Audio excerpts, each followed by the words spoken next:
The New York Rangers have officially gone out there and traded for their star caliber player that they have so been desperately wanting to get, and that is JT Miller from the Vancouver Canucks. After so many rumors and pieces of news and updates that did come out talking about a possible trade between the two teams, it finally gets done here. The deal is finalized. JT Miller has waived his no movement clause to come to the New York Rangers and will make his return, obviously, as he ended up starting his NHL career with the team.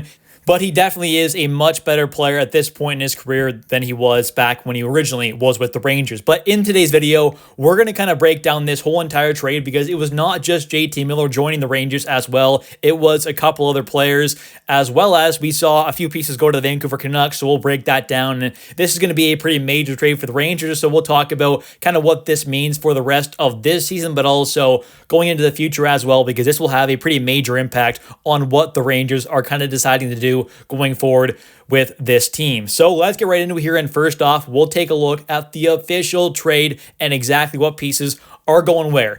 So in this trade, the New York Rangers will acquire JT Miller alongside NHL defenseman Erik Brannstrom, who is 5'10", left-handed defenseman, a pretty decent guy. I mean, not a great defenseman, but could be a solid, possibly bottom-pairing defenseman for this team.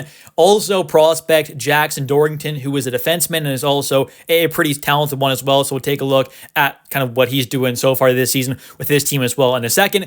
And also going over to Vancouver, though, what the Rangers are giving up, it's a pretty decent size haul. They end up giving up Filip Chytil, who is beloved by a lot of Rangers fans.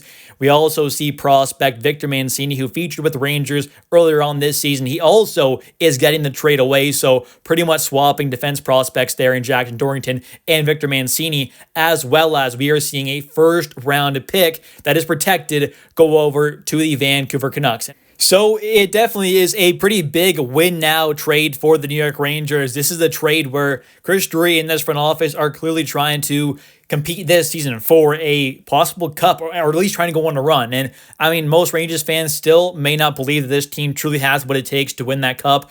I definitely still will have my questions for sure about what this team can do truly about possibly winning that cup. And I still think they're definitely a few pieces away for sure. This team is maybe not quite there yet, but adding in JT Miller will definitely help with that. And I do think JT can be a really great player for this New York Rangers team. I think with what his kind of overall play style is, it really kind of fits the needs of this Rangers team. And I know a lot of Rangers fans may have their kind of questions about this trade here, may not love the idea of making that kind of win now trade right now and kind of going after a guy like JT Miller, but I do think he is a very good player. He is a true star caliber player, and that is what the Rangers wanted to do.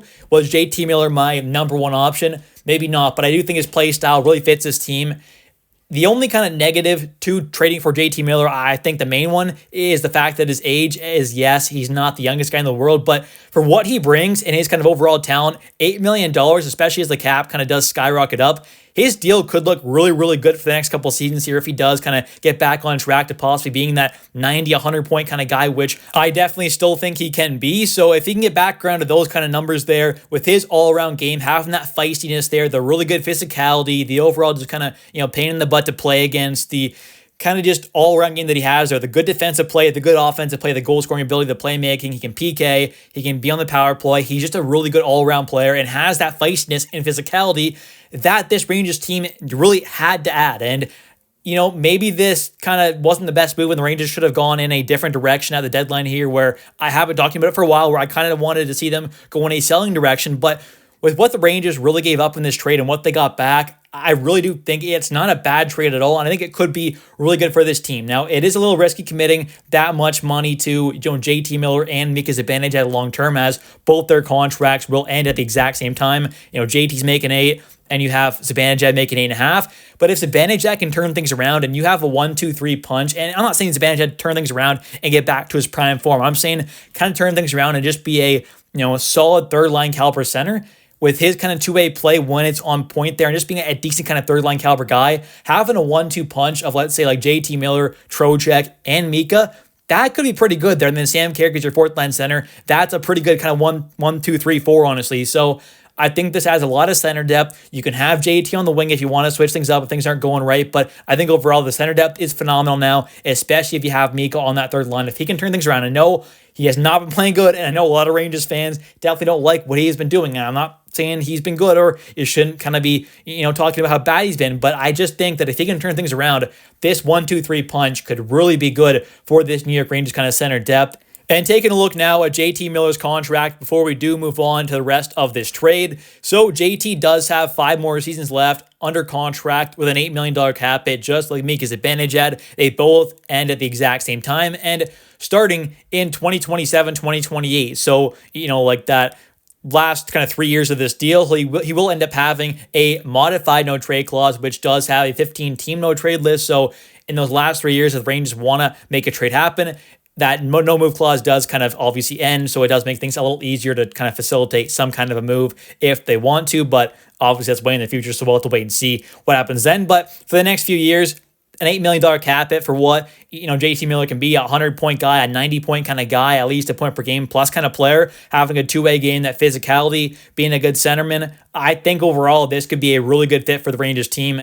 And now moving on to the rest of the trade here, where the Rangers also ended up getting back a decent-looking defense prospect in Jackson Dorrington, who is 20 years old, turning 21 in mid-April. He is 6'2", a left-handed defenseman, 192 pounds, former 6th-round pick back in the 2022 NHL draft, but is definitely looking like a bit of a steal as he's kind of seeming like, from what I've kind of read here on the scouting reports, it seems like he is a pretty solid kind of all-around defenseman, good in all 3 zones, is a pretty solid kind of puck mover and distributor, which is obviously a thing that the Rangers could definitely use more of.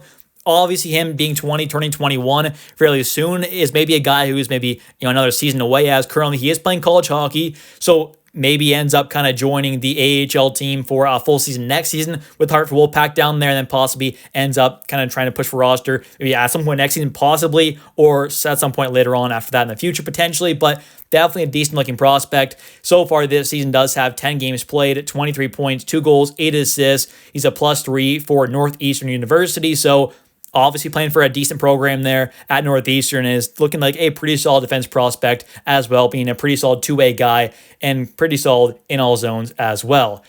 And now taking a look at the last piece the Rangers got in return, and it's actually a pretty decent one and a pretty potentially impactful one as well, and that is Erik Brandstrom, a 5'10", 185-pound, a left-handed defenseman, still only 25 years old, Swedish player, and I think could really end up being a nice player to have on the third pair for the New York Rangers. He is a decent kind of puck-moving defenseman, plays a solid defensive game, isn't known for being a great kind of shutdown guy, but can definitely hold his own defensively, be a solid puck mover, which the Rangers could definitely use, and throwing him on the third pair there definitely would not be the worst thing in my opinion. So if that's where he ends up, I think he'd definitely be a good third pairing guy, and he does also block a decent amount of shots, so that is a bonus. Definitely not the most physical guy, but can definitely hit a little bit there. Only has 14 hits though in 28 games played this season. 8 points there, 3 goals, 5 assists. Can do a little bit offensively. Definitely going to bring a decent bit offensively. Not a lot, but a little bit there, which is a bit of an added bonus as well.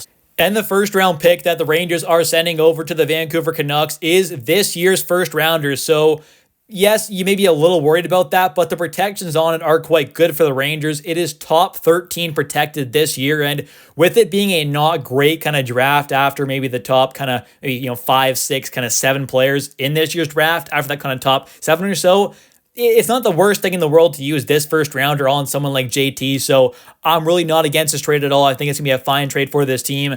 Long-term wise, maybe, in 5 years, you're a little worried about it, but I think for right now, this team is definitely going to be in a spot to get right back into the playoffs there and try and really go on a run with JT, and they definitely could still be active making some other moves as well. You definitely never know.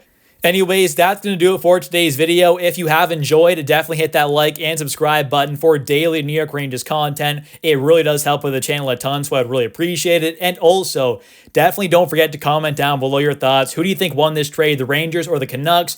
Do you like this trade? Do you hate it? Let me know your thoughts and opinions in the comments down below. I'll catch you next one. Let's go Rangers.